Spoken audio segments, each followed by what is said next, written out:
Lazy ಇದ್ದಷ್ಟು ಬೇರೆ ಮಕ್ಳು ಇರ್ಬೋದು, ಬಟ್ ನನಗೆ ಗೊತ್ತಿಲ್ಲ, ನಮ್ಮ ಮಕ್ಳಿಬ್ರು ಕೂಡ ಬಹಳ ಲೇಜಿ. ಓದೋದ್ರಲ್ಲಿ ಏನಾದ್ರು ಎಲ್ಲ ಆಕ್ಟಿವಿಟೀಸ್ ಅಲ್ಲೂ ಬಹಳ ಲೇಜಿ ಇದ್ರು. ಬಟ್ ಈ 15 days ಇಂದ ಇಲ್ಲಿಗೆ ಬಂದಿದ್ಮೇಲೆ ತುಂಬಾ ಚೇಂಜ್ ನೋಡಿದೀನಿ. ಇವನ್ ನೈಟ್ ಸಾರ್ ನನ್ನ ಹತ್ರ ಮಾತಾಡಿದ್ರು, ಕಾಲ್ ಮಾಡಿದ್ರು. ಒಂದೇ ನಿಮ್ ಮಕ್ಳು ಇಷ್ಟು ಡಿಸಿಪ್ಲಿನ್ ಆಗಿರ್ತಾರ, ಮನೆಯಲ್ಲಿ ನೀವು ಈಗ ಕಲ್ಸಿದೀರ ಅಂತ. ನಾನೇನ್ ಕಲ್ಸಿಲ್ಲ, ಇಲ್ಲಿಗೆ ಬಂದಿದ್ಮೇಲೆ ಅವ್ರು ಕಲ್ತ್ಕೊಂಡಿದ್ದೆ ಮೇಡಮ್. ನಿಜವಾಗ್ಲೂ ನಾನೇ ನೈಟ್ ನನಗೆ ನಿದ್ದೆ ಬಂದಿಲ್ಲ ಸರ್, ನನ್ನ ಮೇಲೆ ಕಲ್ತಿದ್ದೆ. ನನಗೆ ಸಾರ್ ಈ ತರ ಕೊಟ್ಟಿದಾರಂದ್ರೆ ಅವ್ರೆಷ್ಟು ಚೇಂಜ್ ಆಗಿದ್ದಾರೆ. ಗುರುಗಳ ಹತ್ರ ಇದ್ರೆ ಇನ್ನೂ ಎಷ್ಟು ಕಲಿತಾರೆ, ಇನ್ನ ಎಷ್ಟು ಕಲಿಬಹುದು. ಅವರಲ್ಲಿ ಕಾನ್ಫಿಡೆನ್ಸ್ ತುಂಬಿದ್ದು ನೀವು ಸರ್, ಎಲ್ಲ ಬೆಳೆಸಿದ್ದು ಸಾರ್ ಅವರು. ಅದಕ್ಕೆ ನಾನು ತುಂಬಾ ಧನ್ಯವಾದಗಳು.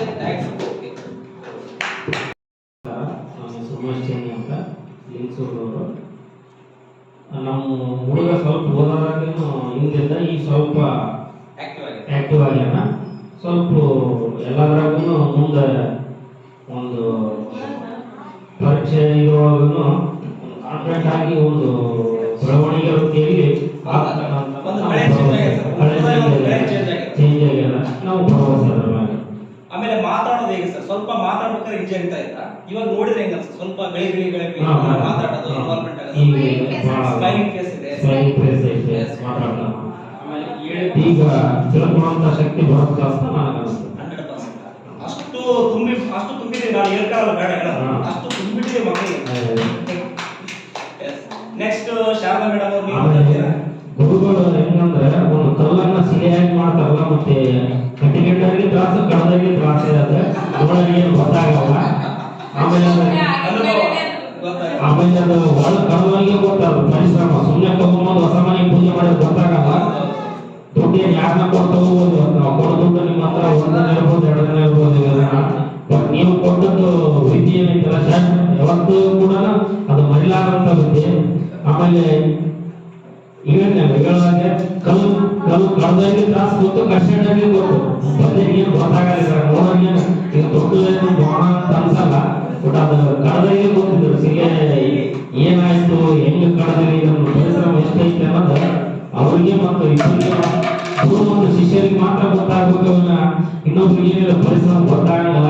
ಆದ್ರೂ ಒಳ್ಳೆ ಒಂದು ನಮ್ಮ ಇವರಿಂದ ಸೊಸೆಯಿಂದ ಒಳ್ಳೆ ಒಂದು ಜಾಗ ಬಂದಿವಿ, ಹುಡುಗ ಒಂದು ಏನು ಅಚೀವ್ಮೆಂಟ್ ಮಾಡ್ತಾವ ಅಂತ ಹೇಳಿ ನನ್ನಲ್ಲಿ ಭರವಸೆ ಇತ್ತು. ಖಂಡಿತ ಸರ್. ನಿಮಗೆಲ್ಲ ತುಂಬಾ ಧನ್ಯವಾದಗಳು.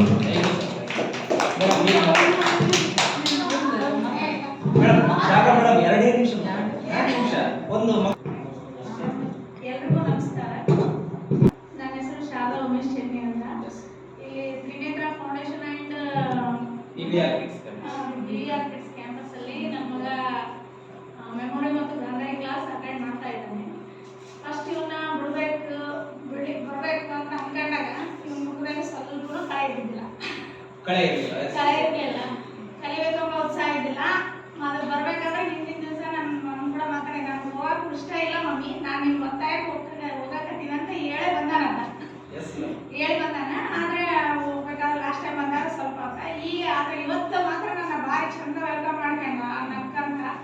ಇದೇ ನಮ್ಗೆ ಭಾಳ ಖುಷಿ ಅನ್ಸದ. ಒಂದ್ಸಲಿ ಸ್ವಲ್ಪ ನಗು ಮುಖ ಕಾಣ್ತದ. ಯಾವ್ದಾರಾಗ್ಲಿ ನನ್ನ ಮನಸ್ಸಿನ ಮಾತುಗಳನ್ನ ನನ್ನ ಹತ್ರ ಫೋನ್ ಕೂಡ ಅನ್ಸ್ಕೊಂಡಾನ. ನನಗೆಲ್ಲ ಹಿಂಗೆ ಆಗ್ತದೆ ಮಮ್ಮಿ ಅಂತ ಹೇಳಿ ಚೇಂಜಸ್ ಎಲ್ಲ ಆಗ್ತದೆ ಅಂತ. ಬಟ್ ನನಗೆ ಇಲ್ಲಿಂದ ಸ್ವಲ್ಪ ಒಳ್ಳೆ ಗ್ರೋ ಆಗ್ಯಾನಂತ ನನಗಂತೂ ತುಂಬಾ ಖುಷಿ ಆಗಿದೆ. ಓಕೆ ಮೇಡಮ್, ಈಗ ನಾವೇನ ಬೀಜ ಹಾಕಿದೀವಿ, ಒಳ್ಳೆ ಬೀಜ ಬಿತ್ತಿದೀವಿ, ಅದು ಮೊಳಕೆ ಹೊಡಿತಲ್ಲ, ನಿಮ್ದು ಏನು ಆಶಯ ಇರುತ್ತೆ 100% ಆಗುತ್ತೆ. ಅದು ನಮ್ಮ ಜೊತೆಗೆ ಕನೆಕ್ಟ್ ಇರಲಿ, ಕಂಟಿನ್ಯೂ ಕನೆಕ್ಟ್ ಇರಲಿ. ಅದು ನಾನು ಮಾಡಿಸ್ತೀನಿ ಸರ್, ಬೇರೆ ಬೇರೆ ಕೋರ್ಸ್ ಮಾಡಿದಾಗ ನಾನು ನಿಮ್ಗೆ ಇನ್ಫಾರ್ಮ್ ಮಾಡ್ತೀನಿ, ಫಾಲೋ ಅಪ್ ಮಾಡಿಸ್ತೀನಿ. ಸರ್, ಸಂಗೀತ ಮಜ್ಜಿಗೆ ಮೇಡಮ್ ಅವ್ರಿಗಂತೂ ನಾವು ಟೈಮ್ ಕೊಡೋದು ಬೇಡ.